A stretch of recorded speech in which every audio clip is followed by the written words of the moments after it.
What is up, you beautiful people out there on the internet? It is I, Michael Shockman, here with with a new episode in Shockman Reviews. This time we will be doing another adult beverage. Today I will be trying, for the very first time ever, a liqueur that I've heard both great and horrible things about. Um, and I know it is much maligned in many places, but it's also much loved in others. Today we'll be trying the original, the OG, Southern Comfort. Ah, um, little bit about. I don't know much about Southern Comfort, but I know that it is a liqueur. This is coming in at 35 ABV. I think. Hold on. Yeah, 35 ABV. 70 proof. Uh, Product of New Orleans. Let's see here. What does it say on the back? Nen genuine but mine. In 1874, M.W. Heron took harsh took or sorry, N.W. Heron took harsh whiskeys of the time and mixed them with his own blend of fruit and spices to create a whiskey that could be enjoyed comfortably. Comfortably. Since then, Southern Comfort has been spreading the soulful and vibrant spirit of New Orleans. All right. Well, what I do know about this is it was originally designed as a way of kind of, like it says, basically masking lower quality whiskeys and everything like that, and later became kind of a thing. I know for a while it was when it was owned by, I think, Brown Foreman. They had taken the original recipe, which is taking whiskey and adding the spices and everything like that, and they had substituted the whiskey for uh, grain alcohol, so like vodka, and then added in a tiny little bit of whiskey for flavor, and then all of the different flavorings and colorings and everything.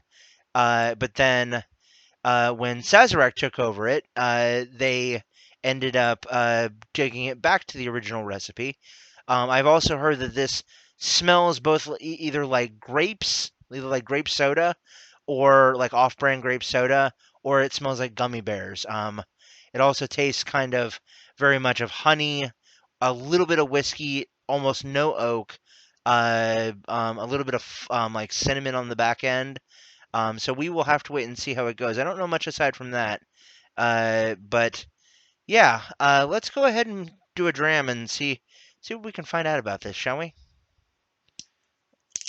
All right. Ooh, yeah, it smells.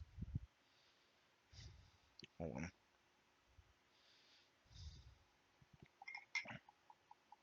Listen to that glug. All right. It's at least from the bottle.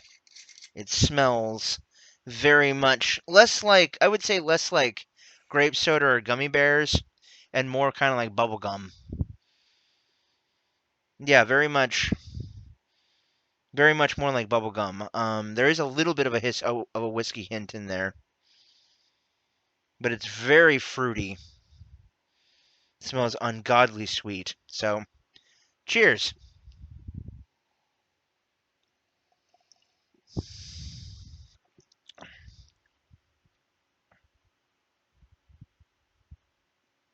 What the fuck?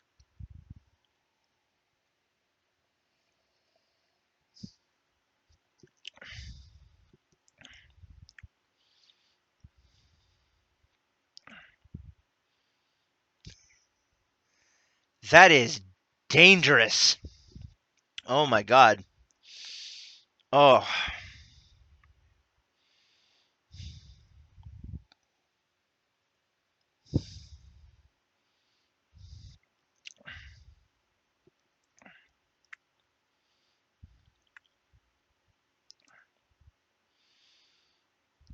oh man.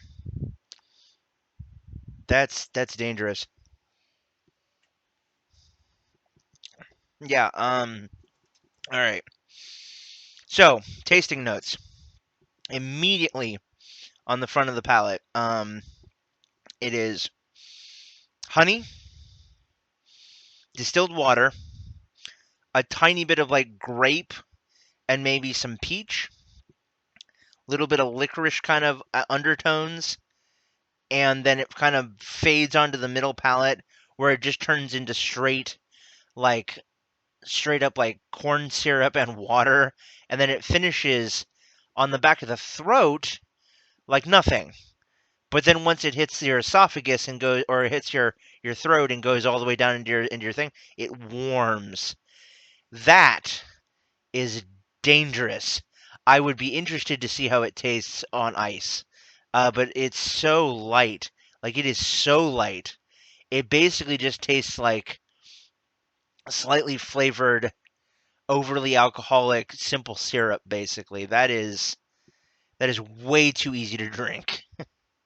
Um, yeah, that's kind of scary. I would definitely say if you're looking for something, if you're a big time whiskey fan and you like whiskey, this is not going to be your thing at all. But if you're looking for something that you can mixes really really well with like Coke or like Pepsi or like a root beer or something like that, oh man, this would be amazing, especially on some ice. Oh, yeah, I would highly recommend you try it out if you're looking for a mixer. This is basically a great mixing base. It's also decent, neat or straight, and I imagine it would be pretty decent on ice. Though I think most of the complex flavors would probably go and um, fade into nothing. Honestly, I think it would just taste like sugar water at that point. So I'll have to let you guys know how that goes. I'll try that here in just a moment, but I'll be doing it off camera. Um, yeah, I'm gonna just finish this one up and give this one probably a solid. I'm gonna say 3.5 out of 5 stars.